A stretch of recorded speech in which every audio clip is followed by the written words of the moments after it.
नमस्कार मित्रांनो, आजच्या लेसनमध्ये आपण न्यू प्रोजेक्ट कसा बनवायचा आणि तो कशा पद्धतीने सेव्ह करायचा याबद्दल माहिती घेणार आहोत.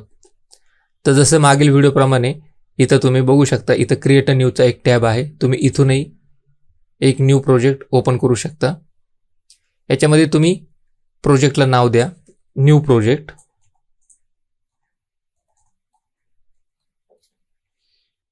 इथं बघू शकता विड्थ आणि हाईट मी 1920x1080 घेतली आहे HD फोटोसाठी. इथं तुम्ही इंच, सेंटीमीटर, मिलीमीटर सेट करू शकता. तर मी इथं पिक्सेल सेट केलेले आहे. ओरिएंटेशन इथं व्हर्टिकल आहे आणि इथं हॉरिझॉन्टल आहे. तर मी आता सध्या ओरिएंटेशन याचं हॉरिझॉन्टल ठेवत आहे. आर्टबोर्डबद्दल आपण नंतर माहिती घेणार आहोत. इथं मी रिझोल्युशन 72 घेत आहे, कारण मला हा जो प्रोजेक्ट आहे तो फक्त डिस्प्ले करण्यापुरता मर्यादित ठेवायचा आहे. इथं बघू शकता फिल्म आणि व्हिडिओचे रिलेटेड काही प्रीसेट आहेत.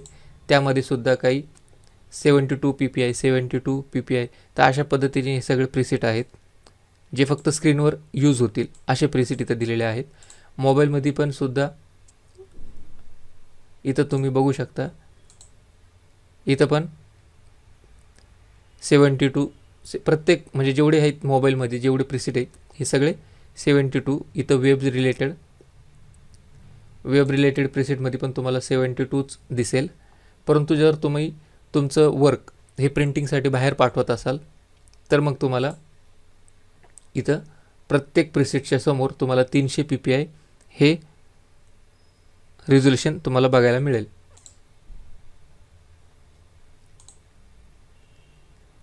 हे फोटोचे प्रीसेट आहे. इथे सुद्धा तुम्हाला 300 PPIचे प्रीसेट बघायला मिळतील. परंतु आपल्याला फिल्म आणि व्हिडिओ या प्रीसेटमध्ये आपल्याला HD TV म्हणजे जो फुल HD फोटो आहेत त्यासाठी आपल्याला हा प्रीसेट यूज करायचा आहे. इथं न्यू प्रोजेक्ट अशा पद्धतीने. कलर मोड मागील व्हिडिओप्रमाणे आपण RGB कलर मोड ठेवणार आहे, कारण आपल्याला हा प्रोजेक्ट फक्त स्क्रीनवर बघायचा आहे. आपल्याला जर बाहेर प्रिंटिंगसाठी पाठवायचा असेल तर आपण कदाचित CMYK हा मोड घेऊ, पण सध्या आपण RGB कलर हा सिलेक्ट करू. त्यानंतर इथं 8 बिट, 16 बिट, 32 बिट. तर आपण सध्या फक्त बेसिक 8 बिटवर काम करणार आहोत. तुम्ही 16 बिट आणि 32 बिटसुद्धा घेऊ शकता, जेणेकरून तुम्हाला कलरची रेंज जास्त मिळेल. परंतु आपण सध्या 8 बिट घेऊया. इथं बॅकग्राऊंड कंटेंटमध्ये तुम्ही व्हाईट, ब्लॅक, इतर कोणता कलर हवा आहे, ट्रान्सपरंट, कस्टम, तर अशा पद्धतीने तुम्ही इथं चूज करू शकता. आणि इथं कलरला ज्यावेळेस तुम्ही क्लिक करता तेव्हा इथून तुम्ही बॅकग्राऊंडचा कलर चूज करू शकता. तर सध्या मी फक्त व्हाईट घेत आहे. इथं ॲडव्हान्स ऑप्शनमध्ये तुम्हाला कलर प्रोफाईल दिसत आहे. इथून तुम्ही sRGB हा प्रीसेट सिलेक्ट करू शकता किंवा Adobe RGB. परंतु प्रिंटिंगसाठी तुम्हाला sRGBमध्ये कन्वर्ट करावे लागेल, ते आपण पुढील व्हिडिओमध्ये बघू. तर सध्या आपण Adobe RGB हा प्रीसेट यूज करू कलरसाठी. आणि पिक्सेल ॲस्पेक्ट रेशोमध्ये स्क्वेअर पिक्सेल सिलेक्ट करा आणि इथं क्रिएट या बटनावर क्लिक करा. क्रिएट या बटनावर क्लिक केल्यानंतर तुम्ही इथं बघू शकता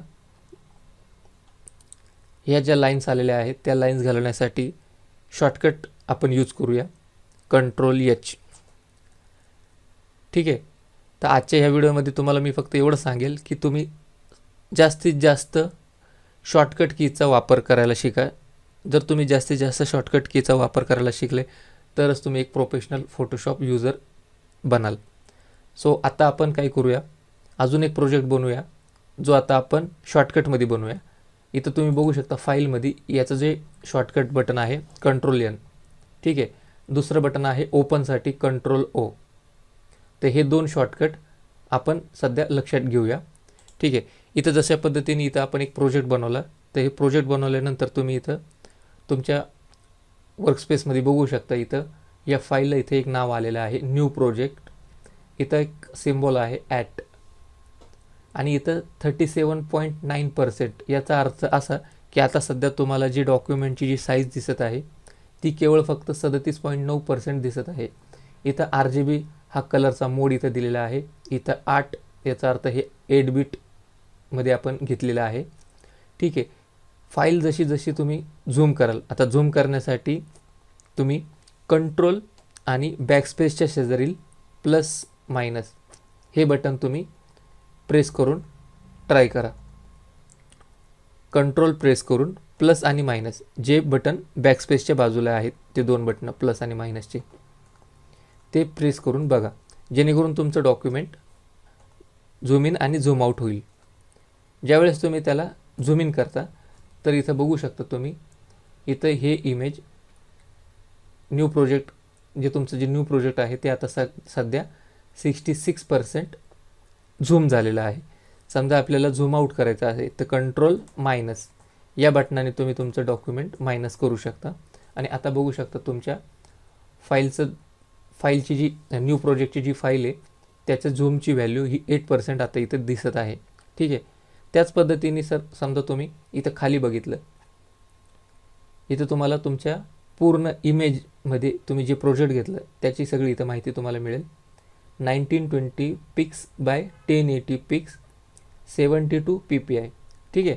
तर अशा पद्धतीने ज्यावेळेस आपण न्यू प्रोजेक्ट तयार करतो तर ह्या बेसिक गोष्टी आपल्याला माहिती असायला हव्या. तर इथं आपण बघू शकतो की समजा आता हा जो शॉर्टकट आहे control plus minus, control plus किंवा कंट्रोल मायनस, तर याने काय होतं की आपण माऊसवरचा हात काढून डायरेक्ट कीबोर्डवर आपण मायनस किंवा प्लस करतो, जेणेकरून आपले दोन्ही हात तिथं वापरले जातात. ठीक आहे. तर अशा वेळी आपण काय करूया, एक शॉर्टकट आपण यूज करूया, जेणेकरून तुमचं जे माऊसचं जे मधलं व्हील आहे ते जर तुम्ही खालीवर फिरवलं तर तुमचं झूम इन आणि झूम आऊट हा ऑप्शन ॲक्टिवेट होईल, जेणेकरून तुम्हाला कंट्रोलवरील प्लस मायनस बटन दाबायची गरज पडणार नाही. तर त्यासाठी तुम्ही काय करा, एडिटमध्ये गेल्यानंतर सगळ्यात शेवटला प्रेफरन्सेस या बटनावर जावा आणि त्याच्यानंतर जनरल या टॅबला क्लिक करा. ठीक आहे. किंवा इथं आपण कॅन्सल करूया. इथं आपण एक शॉर्टकट बघितला प्रेफरन्सेससाठी कंट्रोल के, तर हा एक शॉर्टकट तुम्ही लक्षात ठेवा, कंट्रोल के. ठीक आहे. तर आपण कंट्रोल के हा शॉर्टकट यूज करूया. तर शॉर्टकट यूज केल्यानंतर तुम्ही बघू शकता की हा एक विंडोज ओपन झालेला आहे प्रेफरन्सेसचा. इथं आपल्याला फक्त झूम इन आणि झूम आऊटसाठी माऊसचं जे मधलं जे चाक आहे, जे व्हील आहे, ते फक्त आपल्याला ॲक्टिवेट करायचं. त्याच्यामुळं कुठल्याही गोष्टीला आपण हात न लावता फक्त त्याच गोष्टीकडे आपण बघूया. इथं तुम्ही बघू शकता टूल्समध्ये जेव्हा तुम्ही याल तेव्हा इथं तुम्हाला एक ऑप्शन दिसेल झूम विथ स्क्रॉल व्हील. तर सध्या इथं मी ॲक्टिवेट केलेलं आहे. तर तुम्ही इथं ह्याला सध्या तुमच्याकडे आता सध्या हे अनचेक असेल तर ह्याला चेक मार्क लावा. चेक मार्क लावल्यानंतर इथं ओके करा. आणि एवढं केल्यानंतर आता तुम्ही तुमचं डॉक्युमेंट माऊसच्या व्हीलनी मागं पुढं करून बघू शकता. ठीक आहे. आता समजा आपल्याला हे डॉक्युमेंट प्रिंटिंगला कसे दिसेल, आता समजा इथं मी अजून एक डॉक्युमेंट ओपन करतो. याचं शॉर्टकट आहे कंट्रोल ओ. तर आपण कंट्रोल ओ हे दोन बटन दाबूया. कंट्रोल ओ दाबल्यानंतर आपल्यासमोर एक इमेज ओपन होईल. आपल्यासमोर ओपनचा एक डायलॉग बॉक्स ओपन होईल आणि ह्याच्यातनं आपल्याला हवी ती इमेज आपण इथं ओपन करूया. आता मी इथं एक इमेज ओपन केली आणि ही इमेज ओपन झाली ती न्यू प्रोजेक्टच्या बाजूला नवीन टॅबमध्ये. ह्या इमेजमध्ये सुद्धा आपण बघू शकता ह्या इमेजचं इथं नाव दिलेलं आहे. ही JPG इमेज आहे आणि सध्या आपण जे आपल्याला ह्या इमेजमध्ये जे दिसत आहे त्याचा जो झूम व्हॅल्यू आहे ही 50% आहे, RGB आणि 8 बिट. ठीक आहे. तर आता इथं तुम्ही बघू शकता की आपल्याला ही आता सध्या जी फाईल आहे ती 50%मध्ये दिसत आहे. हिला थोडं आपण झूम आऊट करूया.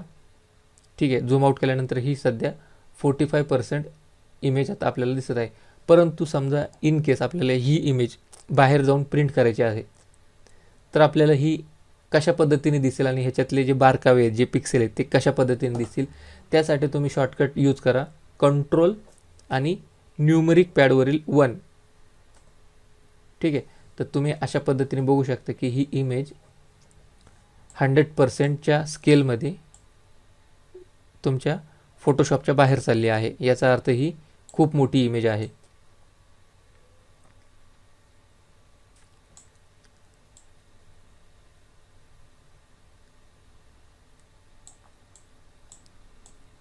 ह्या इमेजला एक तुम्ही झूम आऊट करू शकता माऊसच्या बटनाने किंवा कंट्रोल मायनस या बटनाने. परंतु समजा इमेज खूपच झूम झाली आहे आणि तिला तुम्हाला एका व्ह्यूमध्ये बघायचं आहे, तर कंट्रोल 0 ज्यावेळेस तुम्ही दाबता त्यावेळेस तुमची इमेज तुमच्या फोटोशॉप वर्कस्पेसप्रमाणे मॅनेज होईल. तर आजच्या लेसनमध्ये आपण मोजकेच शॉर्टकट लक्षात ठेवणार आहोत. एक म्हणजे न्यू डॉक्युमेंट तयार करायचा असेल तर कंट्रोल N, ठीक आहे. आणि कॅम्प्युटरमध्ये सेव्ह असलेली एखादी फाईल ओपन करण्यासाठी कंट्रोल O, हे 2 शॉर्टकट. आणि आपली इमेज 100% व्ह्यू बघायचा असेल तर कंट्रोल1, आणि फिट टू स्क्रीन करायचे असेल तर कंट्रोल0. हे 4 शॉर्टकट आज आपण लक्षात घेऊया. आता आपण ह्याच डॉक्युमेंटमध्ये एक फाईल ओपन करूया. त्यासाठी आपण काय करूया, कंट्रोल O, आणि इथं आपण एक दुसरी फाईल ओपन करूया. आता आपण ही जी इमेज ओपन केली आहे ती आहे PNG फॉर्मॅटमध्ये, ठीक आहे. तिचं ही पूर्ण नाव इथं दिलेलं आहे. तिचं ॲक्च्युअल हाईट आणि विड्थचं प्रमाण इथं खाली तुम्ही बघू शकता. आणि PNG इमेज कशी बनवायची ते आपण येणाऱ्या व्हिडिओमध्ये नक्की बघणार आहोत. PNG इमेज अशी इमेज ज्याचं बॅकग्राऊंड पूर्णपणे ट्रान्सपरंट असते आणि ती इमेज मूव्ह करता येते सहज. इथं बघू शकता हा जो लेअर पॅनल आहे इथं कुठलंही लॉक इथं दिसत नाही. लॉक जर असेल तर आपल्याला ती फाईल मूव्ह करता येत नाही, ठीक आहे. तर आपण ही जी फाईल आहे ही फाईल आपण आपल्या ह्या डॉक्युमेंटवर प्लेस करणार आहोत. तर सिम्पली आपण ह्या फाईलला क्लिक करू आणि ह्या टॅबला जाऊन इथं सोडून देऊ. तर आता इथं बघू शकता की आपल्याकडे असलेलं अवेलेबल जे बॅकग्राऊंड आहे त्या बॅकग्राऊंडपेक्षा कितीतरी पटीने ही PNG फाईल मोठी आहे. तर अशा वेळी आपल्याला काय करायचं की ही जी वरची लेअर आहे ही PNG फाईल ही आपल्याला ट्रान्सफॉर्म कंट्रोलच्या साह्याने ह्या फाईलच्या ज्या कॉर्नरला जे हँडल येणार त्या हँडलला आतमध्ये आपल्याला दाबून आतमध्ये प्रेस करून ही फाईल आपल्याला छोटी करायची. परंतु आता इथं सध्या आपली जी बॅकग्राऊंडची फाईल आहे ती आपल्याला 100% आता व्ह्यू होत आहे. तर आता ह्या इमेजला आपल्याला ट्रान्सफॉर्म कंट्रोलने कमी करायचं आहे. तर सिम्पली तुम्ही काय करा, कंट्रोल-T हे शॉर्टकट बटन दाबा. कंट्रोल-T दाबल्यानंतर कंट्रोल-0, ज्यावेळेस तुम्ही कंट्रोल-0 दाबता त्यामुळे तुमची पूर्ण फाईल ही फिट टू व्ह्यू या ऑप्शनमध्ये दिसते. तर अशा वेळी तुम्ही काय करा, सिम्पली ह्याला कीबोर्डचं कोणतंही बटन क्लिक न करता सिम्पली ह्याला सेट करून घ्या.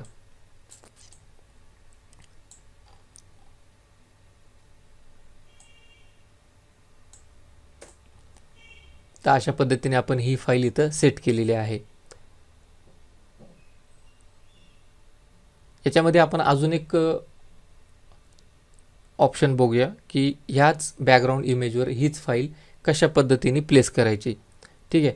ह्या फाईलला सध्या तात्पुरता आपण काय करूया, डिलीट करूया. डिलीट करण्यासाठी लेअर पॅनलवर जी इमेज डिलीट करायची तिला सिलेक्ट करा, तिला दाबून ह्या डस्टबिनमध्ये आणून सोडून द्या. तुमची फाईल डिलीट झाली.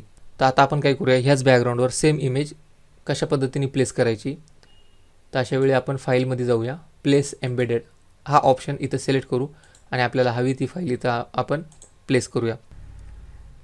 प्लेस केल्यानंतर तुम्हाला त्याच इमेजमध्ये जी ओरिजिनल बॅकग्राऊंडची जी इमेज आहे त्याचं जे हाईट आणि विड्थचं जे रिझोल्युशन आहे त्याच रिझोल्युशनप्रमाणे तुमची येणारी कुठलीही फाईल जर प्लेस झाली तर ती किती छोटी असू द्या आणि किती मोठी असू द्या ती बरोबर त्याच हाईट आणि विड्थमध्ये सेट होणार, जेणेकरून तुम्हाला तिथं आणि प्लस तुम्हाला इथं काही ट्रान्सफॉर्म कंट्रोल मिळणार. ज्यावेळेस तुम्ही इथं एंटर प्रेस करता त्यावेळेस तुमची ही फाईल इथं प्लेस झालेली असते आणि प्लस तुम्हाला इथं एक स्मार्ट ऑब्जेक्टचा एक आयकॉन इथं तयार झालेला असतो. स्मार्ट ऑब्जेक्ट काय आहे, त्याचा काय वापर आहे, तर ते आपण येणाऱ्या व्हिडिओमध्ये नक्की बघणार आहोत, ठीक आहे. तर अशा पद्धतीने आपलं हे प्रोजेक्ट आपण इथं समजा तयार केलेलं आहे. आणि प्रोजेक्ट तयार केल्यानंतर हे प्रोजेक्ट आपल्याला प्रत्येक वेळी चेंज करायचं आहे किंवा त्याच्यात काही मॉडिफिकेशन करायचे आहेत, परंतु ते आता सध्या शक्य नाही. तर अशा वेळी आपण काय करायचं, तर प्रत्येक वेळी तुम्ही प्रोजेक्ट सेव्ह केला पाहिजे. तर फाईल सेव्ह करण्यासाठी तुम्हाला फाईल ह्या मेनूमध्ये जाऊन कंट्रोल एस याचा जो शॉर्टकट आहे कंट्रोल एस सेव्ह, या फाईलला तुम्हाला सेव्ह करायचं आहे. इथं तुम्हाला दोन ऑप्शन आहेत, क्लाउड डॉक्युमेंटवर सेव्ह करायचं आहे का तुमच्या कॅम्प्युटरवर सेव्ह करायचं आहे.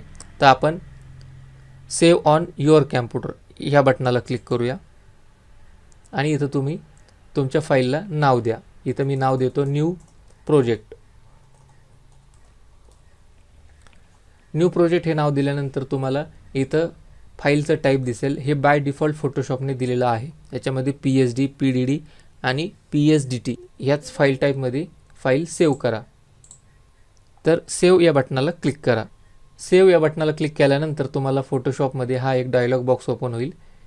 याच्यामध्ये सांगितलं आहे की ही फोटोशॉपची फाईल खूप लार्ज आहे, मॅक्झिमम कम्पॅटेबिलिटीमध्ये ही सेव्ह होत आहे. तर इथं आपण ओके या बटनाला क्लिक करूया.